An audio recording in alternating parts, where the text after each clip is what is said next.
Welcome to The Explainer. Today, we're stepping right into a Renaissance courtroom to examine what's widely considered the very first major work of literary criticism in English. And honestly, it's probably the most brilliant defense of creative writing in history. We're looking at Sir Philip Sidney's An Apology for Poetry. If you've ever, absolutely lost yourself in a great story, a captivating film, or a beautifully written book, well, you have Sidney to thank for arguing that those works actually matter. So, is poetry just a dangerous waste of time? I want you to really think about that for a second, because back in the 16th century, this wasn't just some casual late-night debate. It was a serious, career-ruining accusation. This is the central charge of our Renaissance courtroom drama. The arts were under heavy, heavy fire, viewed with deep suspicion, and somebody had to step up to the witness stand to defend human imagination. Okay, let's dive into this. Here is exactly how we'll break down Sidney's defense today. First, the war on poetry. Second, the poet as a maker. Third, poetry versus history and philosophy. Fourth, to teach and to delight. And finally, Sidney's lasting literary legacy. Let's get right into it. Section 1. The War on Poetry. The Accusation. Let's set the stage here and introduce the prosecution in our trial. The English Renaissance was an incredibly vibrant time, for sure, but it was also a surprisingly hostile environment for the arts. Puritan critics were really gaining influence, and they had absolutely zero patience for anything they considered a frivolous distraction. This timeline right here shows you the sheer urgency of the situation.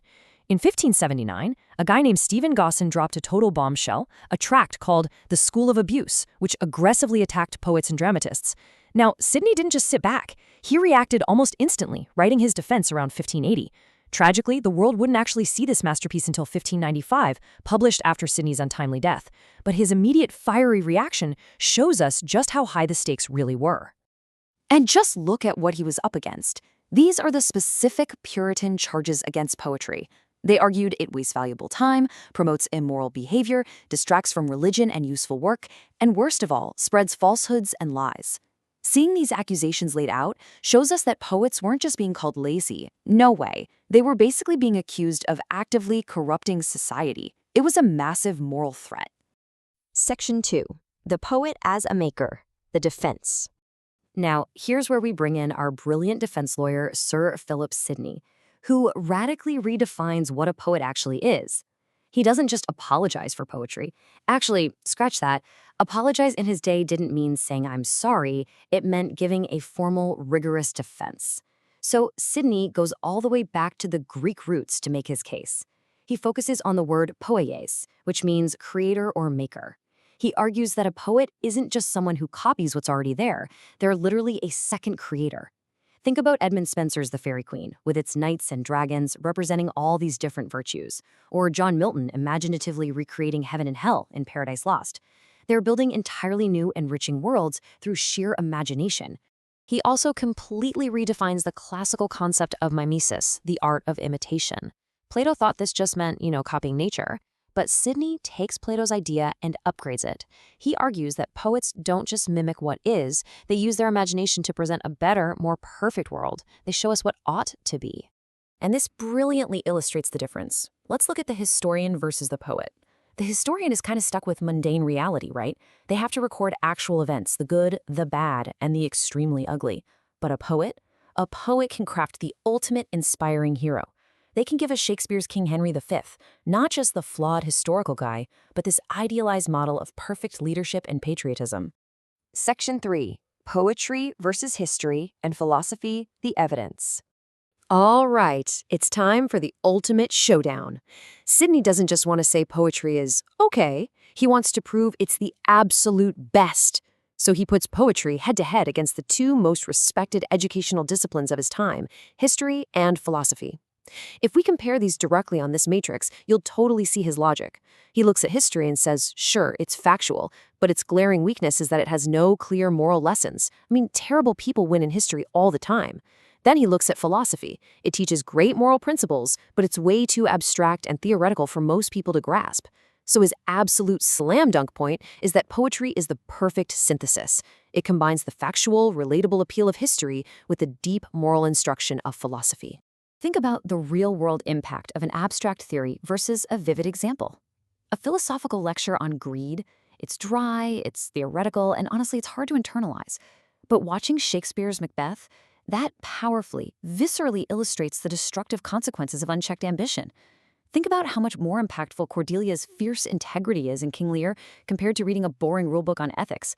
Poetry makes the lesson come alive. Section 4. To teach and to delight. The secret weapon.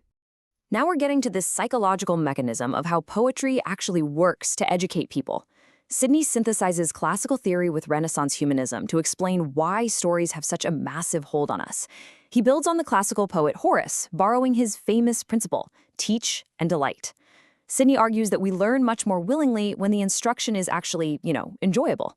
Pleasure, the delight of a cracking good story, is essentially the Trojan horse used to sneak moral education straight into the human mind. Because for Sidney, just having knowledge isn't enough.